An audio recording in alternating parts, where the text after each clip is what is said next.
The part of speech that we are learning today is conjunction.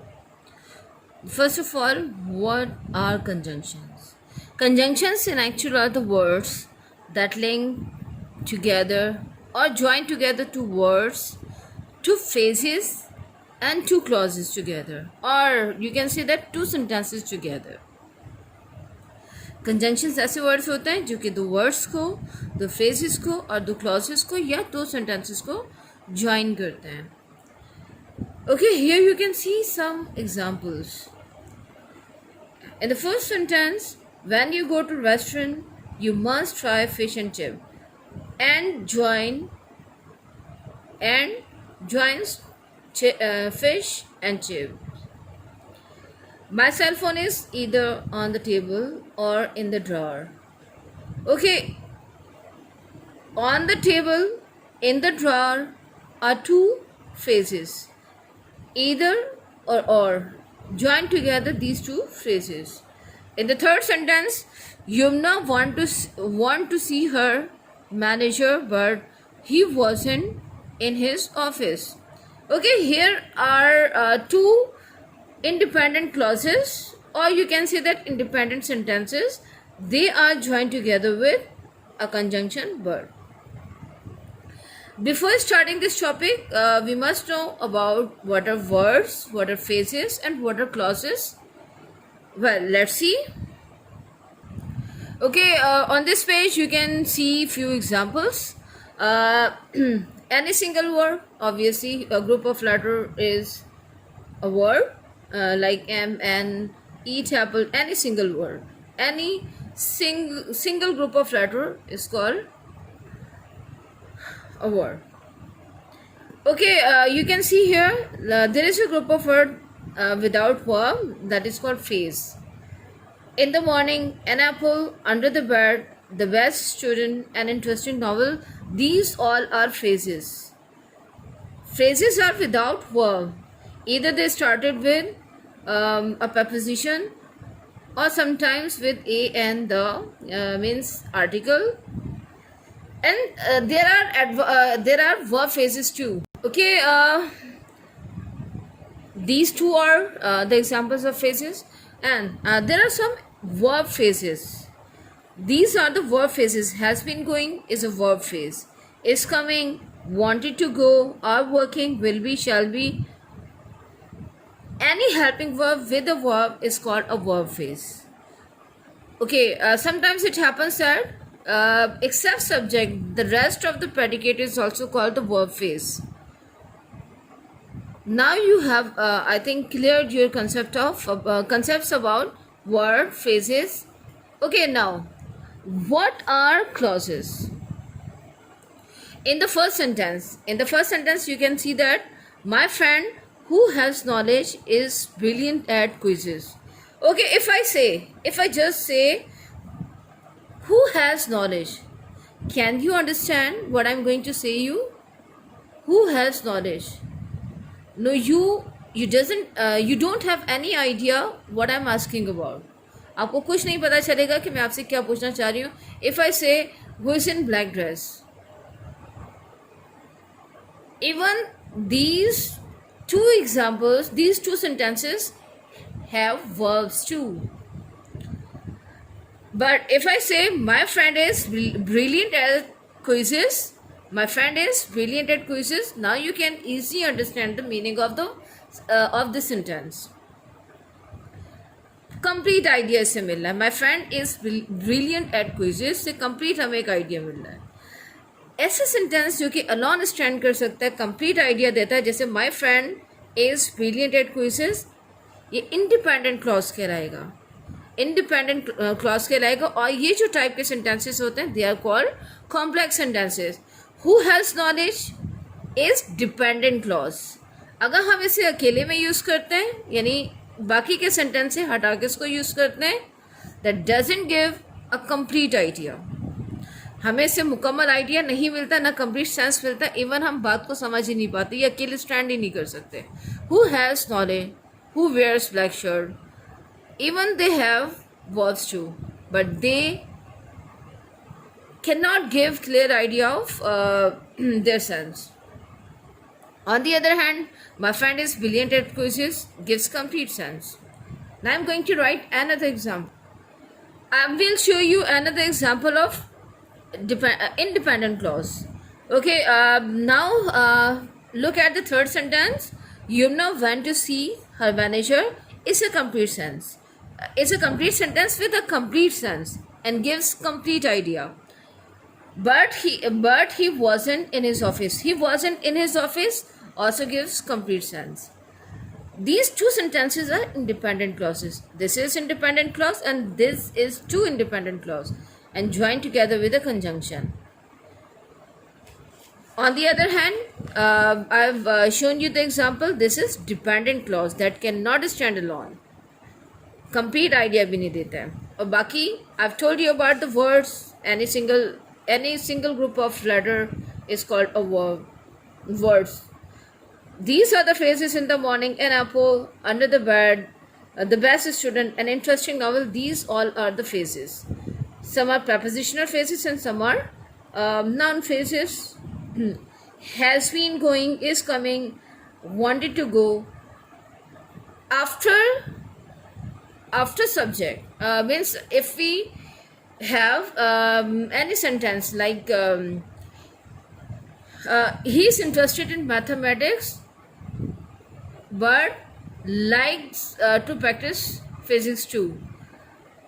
Okay, these two sentences have the same subject but two different predicates. Every predicate is a verb phrase. In this here you can see that these all are the verb phrases. Even the verb phrase gives complete idea, but they are the verb phrases. Okay, well, now come to the topic. First of all, I've told you about the conjunctions. They join together two words, two phrases, two clauses together. They are called conjunctions. Conjunctions mean join together. Okay, the first one example here, you can see that fish and chips and joins these two words. Okay, forget when. This is also conjunction, but forget it right now. My cell phone is either on the table, in the drawer. These are the two phrases and they are joined together with pair conjunctions, either or. Yumna went to see her manager is a complete independent clause. Independent clause means a complete sentence. He wasn't in his office. This too is a complete sentence and hence called independent clause. And these two clauses join together with a conjunction word. Now, well, come to the types of conjunctions. The first one is coordinating conjunctions, then subordinating conjunctions. Number 3, correlative conjunctions. We will just learn few points of it. The 3 are important for us right now. Number 4, conjunctive adverbs. अगर आप लोगों को याद हो तो आप लोगों को एक कुछ दिन पहले शायद एक वर्कशीट भी दी गई थी. They were the conjunctive adverbs. Okay, now before starting these conjunctions, I will tell you the strategy of teaching this topic. First of all, we will learn about the conjunctions and then we must learn about the punctuation marks that are used in putting conjunctions, or when we are joining sentences with different conjunctions, they are necessary to put in some places or write in some places. ठीक है, तो हम इसमें 2 हिस्सों में इस topic को पढ़ेंगे. सबसे पहले तो हम इन सारे कंजंक्शन से रिलेटेड इन्फॉर्मेशन पढ़ेंगे कि व्हाट आर दीज, और दूसरे नंबर पे हम पढ़ेंगे कि इन कंजंक्शंस का यूज़ करते हुए हमें कहाँ पर पंक्चुएशन मार्क्स की ज़रूरत पड़ती है. कभी कभार ऐसा होता है कि जैसे हम कुछ कंजंक्शंस यूज़ करते हैं तो उससे फ़ौरन पहले हमें एक कॉमा नज़र आ रहा होता है, ये सेमी कॉलन का भी सम टाइम हमें साइन नज़र आता है. तो ये हम क्यों लगाते हैं? तो हमें ये 2 चीज़ें पढ़नी है, कंजंक्शंस को भी पढ़ना है, साथ में कंजंक्शंस को यूज़ करते वक्त जो पंक्चुएशन मार्क उन कंजंक्शंस की वजह से लगाए जाते हैं तो उन्हें भी लाजमी देखना है. Now the first one, coordinating conjunctions हम सबसे ज़्यादा देखते हैं, सबसे ज़्यादा पढ़ते हैं इन कंजंक्शंस के बारे में। The famous fan boys, fan boys वाला कंसेप्ट आप लोगों ने शुरू से इनिशियल क्लासेस से पढ़ते आ रहे हैं। तो ये फेमस फैन बॉयज़ यानी F for A for N nor, B bird, O और Y ear, so fan boys. अगर आप फैन बॉयज़ के हिसाब से याद करेंगे तो ये आपके जहन में कोऑर्डिनेटिंग कंजंक्शंस आपके जहन में बैठ जाएंगे, ठीक है। These are the coordinating conjunctions, और ये सबसे ज़्यादा यूज़ होने वाले कंजंक्शंस हैं जो कि हम बहुत ज़्यादा देख रहे होते हैं। They are famous fan boys. ये इन सब का जो फर्स्ट इनिशियल जो लेटर है तो उससे ये वाली टर्म बनाई गई है। तो अब फैन बॉयज़ के नाम से आप कोऑर्डिनेटिंग कंजंक्शंस को अच्छे तरीके से लर्न कर सकते हैं। अभी हम फ़िलहाल इस टॉपिक को समझने में फ़िलहाल हम पंक्चुएशन को नहीं देखेंगे। We are just we just see means how these conjunctions are used.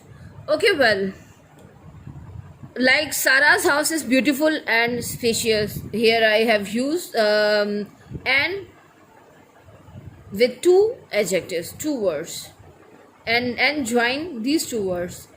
Does she work in library or restaurant? Okay, in library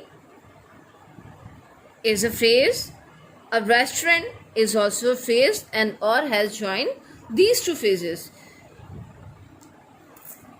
And there is another example, we need to buy sugar, butter, flour, vanilla extract for the cake.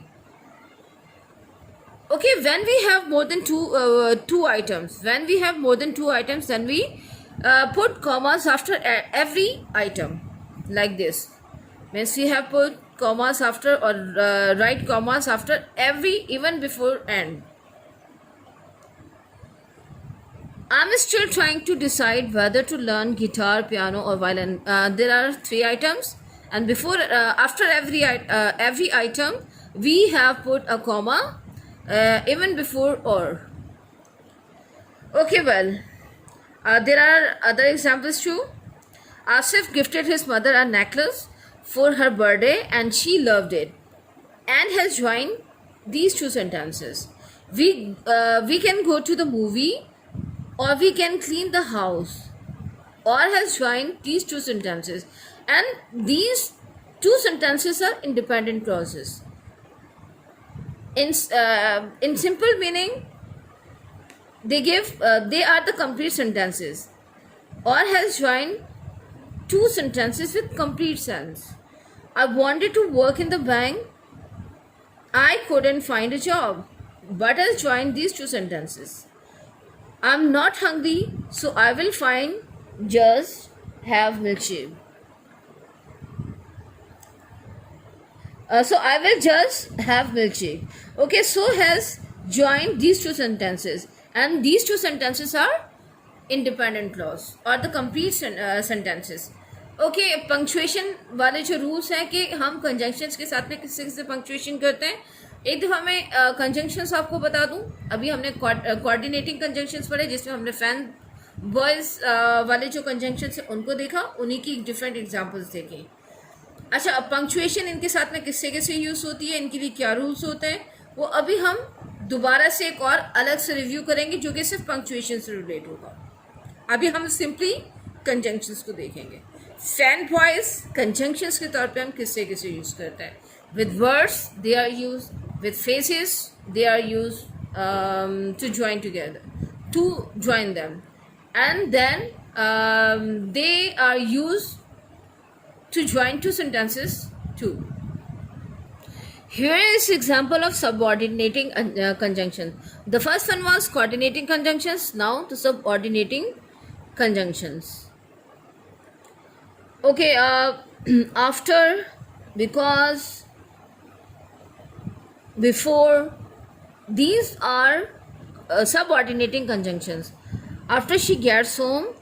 Okay, अब इसमें हम क्या rule apply करते हैं। इसमें ये होता है कि हम जब आफ्टर स्टार्ट में यूज़ कर लेते हैं तो ऐसी कंडीशन में हम जब नेक्स्ट सेंटेंस को स्टार्ट करते हैं तो उनके बिटवीन हम कॉमा का यूज़ करते हैं।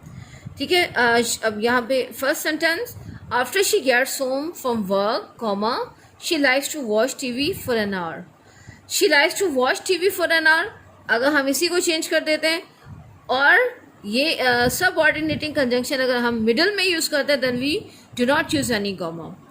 Because we have an exam tomorrow, यहाँ पे अब देखें बिकॉज हमने स्टार्ट में यूज़ किया, अब हम यहाँ पर इन दो सेंटेंसेस को ज्वाइन करते वक्त, क्योंकि अब यहाँ पे मज़ीद कोई कंजंक्शन नहीं है तो हम लाजमी तौर पे कॉमा का इस्तेमाल करेंगे। और इसी सेंटेंस को हम एक और तरीके से लिखेंगे, बिकॉज को हम दोनों सेंटेंसेस के मिड में यानी ज्वाइन, यानी बिकॉज जो है फर्स्ट सेंटेंस के बाद में फिर सेकंड सेंटेंस फॉरन बिकॉज के बाद में आएगा, तो ऐसी कंडीशन में हम किसी भी कॉमा का इस्तेमाल नहीं करते। नाउ कंजंक्टिव एडवर्ब्स क्या होते हैं? इंडिपेंडेंट, ओके, कंजंक्टिव एडवर्ब्स होते हैं जिससे कि से हाउएवर, देयरफॉर, ये जो एडवर्ब्स होते हैं ये adverbs in actual they are adverbs, लेकिन क्योंकि इसके बाद में कंप्लीट सेंटेंस को भी ये ज्वाइन करते हैं या एक आइडिया कंप्लीट जो है उससे ज्वाइन करते हैं, तो इसकी वजह से ये कंजंक्टिव एडवर्ब्स कहलाते हैं। ये कंजंक्शन का भी फंक्शन करते हैं, ये फर्दर एडवर्ब का भी फंक्शन करते हैं कि फर्स्ट सेंटेंस को कंप्लीट मॉडिफाई दूसरे सेंटेंस के जरिए से करते हैं। Zara loves living in Lahore, however her parents don't like the traffic. Okay, यहाँ पे अब देखें however का यूज़ किया, अब यहाँ पे हमने बिल्कुल डिफरेंट तरीके से कंजंक्शंस को यूज़ किया है। रूल क्या है इनके पंक्चुएशन का वो हम बाद में देखते हैं, अभी मैं जैसे आपको ब्रीफली बता देती हूँ। ज़ारा, यहाँ पे हमने इस सेंटेंस को एक और भी तरीके से लिखा, Zara loves living in Lahore, full stop, और उसके बाद में फिर however her parents don't like the traffic। अब हमने यहाँ पे जब फुल स्टॉप किया तो however के बाद में जस्ट कॉमा यूज़ किया। एप्लीकेशन जब हम लिख रहे होते हैं तो उसमें therefore का यूज़ करते हैं, वो भी कोऑर्डिनेटिंग कंजंक्शन है। तो हम किस तरीके से करते हैं, जब हम आई यूज़ करते हैं तो उसके बाद में हम इसी तरीके से हमें ये यूज़ करना चाहिए, और उसके बाद में therefore के बाद में हम इस तरीके से यूज़ कर रहे होते हैं। और अगर हम डायरेक्ट फुल स्टॉप के बाद therefore से स्टार्ट करते हैं then we just put a comma after therefore। Again मैं इन सारे कंजंक्शंस के बारे में बताऊं then we will come to the punctuation. Coordinating conjunctions, they are the famous fan boys and or but, so, yet, for, nor, ये सबसे ज़्यादा यूज़ होने वाला है। तो आप फैन बॉयज को याद करेंगे तो आपको इसी वाले याद हो जाएंगे। Then subordinating conjunction, some of examples are because, after, although, if, when, etcetera. If और व्हेन का सेंटेंसेस हमने कंडीशनल सेंटेंसेस में बनाया, उसके अलावा हम जो पास्ट परफेक्ट वाले या प्रेजेंट परफेक्ट के टू टेंस कॉम्बिनेशन के साथ में सेंटेंसेस होते हैं, या फ्यूचर परफेक्ट के जो टेंसेस होते हैं तो वो भी सब ऑर्डिनेटिंग कंजंक्शंस में ही आते हैं। Correlative, they are pair conjunctions. Correlative conjunctions, they are in pair form, either or, neither nor, not only, but they work in pair. Conjunctive adverbs, however, therefore, in addition, etc. Okay, now come to the related topic of conjunctions. Okay, how we use different punctuation marks, I mean to say comma and semicolon with these conjunctions. Let's see, there are some rules. Well, here are some rules for punctuating conjunctions with different sentences. Not the conjunction sentences, punctuating sentences by using different conjunctions. Okay, rule 1. Here is a rule 1. Only 2 words or phrases, no comma. When we use only 2 words or 2 phrases to join together, we do not need any comma. जब हम 2 words को simply join करते हैं, जैसे कि यहाँ पे हमने ब्यूटीफुल एंड स्पेशियस को किया, हम किसी भी किस्म का कोई भी कॉमा इनके बीच में यूज़ नहीं करेंगे। जब भी हम इस तरीके से यानी 2 वर्ड्स के बीच में हम लोग कंजंक्शन का यूज़ करते हैं, then we do not put any comma between them और रिलेटेड टू द कंजंक्शन। और उसके अलावा जब हम 2 फ्रेजेस को भी यूज़ करते हैं then we do not use any comma. अब यहाँ पे देखिए, इन लाइब्रेरी, इन और a restaurant, in library and a restaurant both are phrases, and they have conjunctions और। यहाँ पे भी हम किसी भी किस्म का कोई कॉमा यूज़ नहीं करेंगे। हमारा फर्स्ट रूल ये कहता है कि जब भी हम दो वर्ड्स को ज्वाइन करते हैं, दो फ्रेजेस को ज्वाइन करते हैं, we do not need any comma at that time. Rule number 2 हमें क्या कहता है, जब हमारे पास ज़्यादा आइटम्स होते हैं, ठीक है, पूरी लिस्ट होती है, ठीक है, मोर देन 2 अमूमन होते हैं, 2 से ऊपर जितने भी आइटम ज़्यादा हों, तो ऐसी कंडीशन में हम क्या करते हैं, हम हर वर्ड के बाद में एक कॉमा लगाते हैं। इवन एंड से जो पहले वाला जो यानी आइटम होता है, तो उससे भी पहले हम लाजमी तौर पे कॉमा का यूज़ करते हैं। अब देखें, sugar, butter, flower and vanilla. अब फ्लावर एंड यानी एंड से पहले फ्लावर आ रहा है, तो यहाँ पे भी हम कॉमा लगाएंगे। जब हमारे पास ज़्यादा 2 से ज़्यादा आइटम होते हैं, तो ऐसी कंडीशन में हम हर आइटम के बाद में एक कॉमा लाजमी लगाते हैं। नंबर 2 एग्जाम्पल में यहाँ पे 3 हमें डिफरेंट म्यूजिकल इंस्ट्रूमेंट्स नज़र आ रहे हैं। I am still trying to decide whether to learn guitar, piano or violin. अब हर म्यूजिकल इंस्ट्रूमेंट के बाद में एक कॉमा लगा हुआ है और इवन बिफोर और कॉमा मौजूद है। जब हम एक से ज़्यादा आइटम को यानी सेंटेंस में मेंशन करते हैं या लिस्ट मेंशन करते हैं या आइटम्स मेंशन करते हैं, देन वी यूज़ कॉमा। जब हम 2 वर्ड्स 2 फ्रेजेस का यूज़ करते हैं, we do not need any comma. लेकिन जब 3 items more than 2 items use करते हैं, then we use comma. Rule number 3, अभी मैंने थोड़ी देर पहले आप लोगों को क्या बताया था, मैंने आप लोगों को क्लॉजेस का कंसेप्ट दिया था। डिपेंडेंट क्लॉज वो होती है जो अकेले सेंटेंस के तौर पे कंप्लीट सेंस नहीं देती। लेकिन डिपेंडेंट क्लॉज क्या होती है, डिपेंडेंट क्लॉज इंडिपेंडेंट क्लॉज वो होती है जो कि एक कंप्लीट सेंटेंस का मीनिंग देती है, और अगर हम रिमेनिंग सारे सेंटेंसेस को हटा दें तो उसके बावजूद भी हमें कंप्लीट सेंस मिलेगा। तब भी हमें कंप्लीट सेंस मिलेगा अगर हम दोनों सेंटेंस के पार्ट को अलग कर दें। और जब भी हम इस तरीके से सेंटेंसेस को ज्वाइन करें कि इंडिपेंडेंट क्लॉज और फिर यानी 2 इंडिपेंडेंट क्लॉजेस को यानी 2 कंप्लीट सेंटेंसेस को ज्वाइन करें कोऑर्डिनेटिंग कंजंक्शंस के साथ में। कौन से कंजंक्शंस के साथ में, जो फैन वॉइस वाले कंजंक्शंस होते हैं।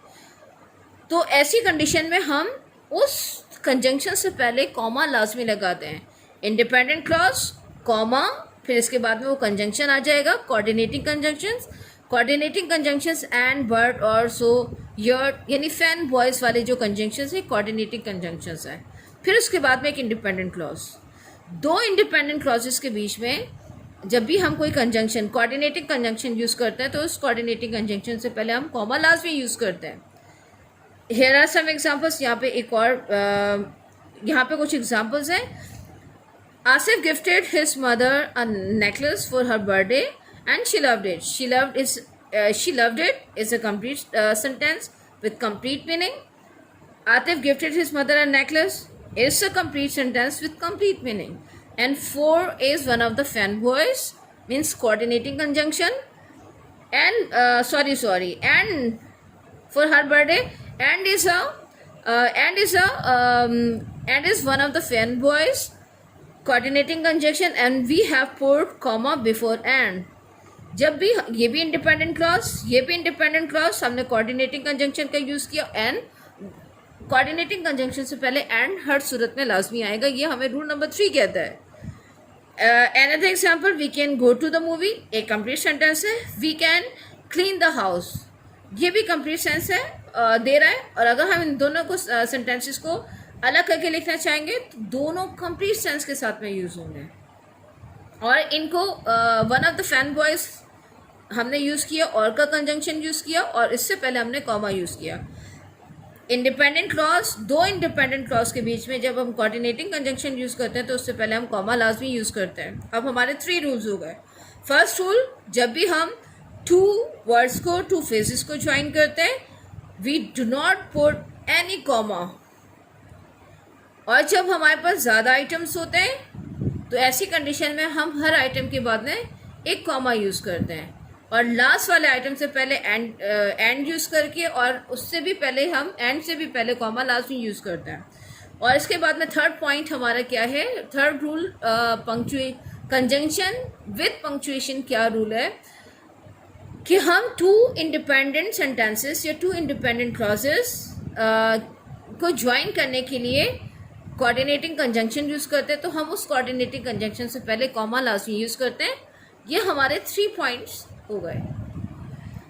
अब यहाँ पे हमारे पास ऑर्डिनेटिंग कंजंक्शंस को हम किससे किससे पंक्चुएट करते हैं, यानी सेंटेंसेस जो कि सब ऑर्डिनेटिंग कंजंक्शंस रखते हैं उनकी पंक्चुएशन किससे किससे होती है।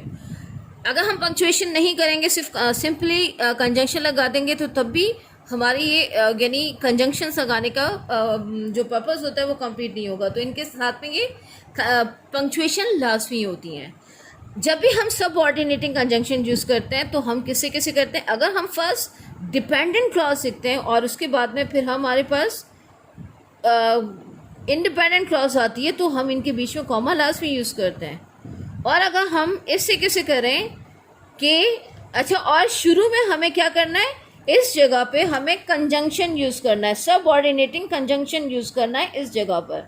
इस जगह पे सब ऑर्डिनेटिंग कंजंक्शन होगा, देन डिपेंडेंट क्लॉज आएगी और उसके बाद में इंडिपेंडेंट सेंटेंस आएगा, और ये दोनों को हम ज्वाइन करेंगे कॉमा के साथ में। लेकिन कभी कभार हम इससे किसी भी करते हैं कि हम इंडिपेंडेंट क्लॉज यूज़ करते हैं, ठीक है, और फिर इसके बाद में फिर डिपेंडेंट क्लॉज यूज़ करते हो, तो ऐसी कंडीशन में हम कॉमा यूज़ नहीं करते, और बल्कि यहाँ पे हम इस जगह पे हम लोग डायरेक्ट क्या करते हैं, यहाँ पे हम कंजंक्शन यूज़ करते हैं। कौन सा वाला, सब ऑर्डिनेटिंग कंजंक्शन।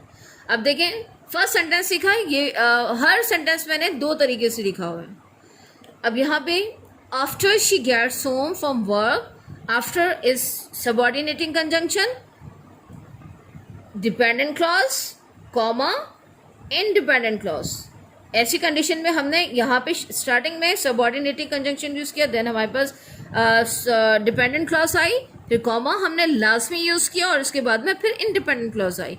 लेकिन अगर हम इसी सेंटेंस को इस तरीके से यूज़ करें कि हम पहले डिपेंडेंट क्लॉज और फिर बीच में हम आफ्टर को यहाँ पे ले जाए, तो ऐसी कंडीशन में क्या होगा, she likes to watch TV for an hour. अब इसके बाद में यानी हमने एक इंडिपेंडेंट क्लॉज यूज़ की, फिर इसके बाद हमने आफ्टर यूज़ किया, फिर इसके बाद में डिपेंडेंट क्लॉज। ऐसी कंडीशन में हम कॉमा यूज़ नहीं करते। सब ऑर्डिनेटिंग कंजंक्शन अगर हम इंडिपेंडेंट क्लॉज और डिपेंडेंट क्लॉज के मिड में यूज़ करेंगे तो तब हम कॉमा यूज़ नहीं करते। लेकिन हम अगर इस तरीके से यूज़ करते हैं कि पहले आफ्टर और सब ऑर्डिनेटिंग कंजंक्शन और उसके बाद में डिपेंडेंट कंजंक्शन और उसके बाद में फिर इंडिपेंडेंट सेंटेंस एक कंप्लीट आता है, तो ऐसी कंडीशन में हम 2 सेंटेंस को के बीच में हम कॉमा लाजमी यूज़ करते हैं। ये हमारा रूल नंबर 4 है। There is another example, because we have an exam tomorrow. अब देखें, बिकॉज हमने स्टार्ट में यूज़ किया, अब हमने we are going home from work. अब यहाँ इन दोनों सेंटेंसेस को ज्वाइन करने के लिए हमने कॉमा को यूज़ किया। लेकिन अगर इसी कॉमा को, इसी बिकॉज को हम यहाँ पे कॉमा की जगह पे ले जाएं तो ये कॉमा नहीं रहेगा। We are going home from work because, अब यहाँ पे बिकॉज आ गया।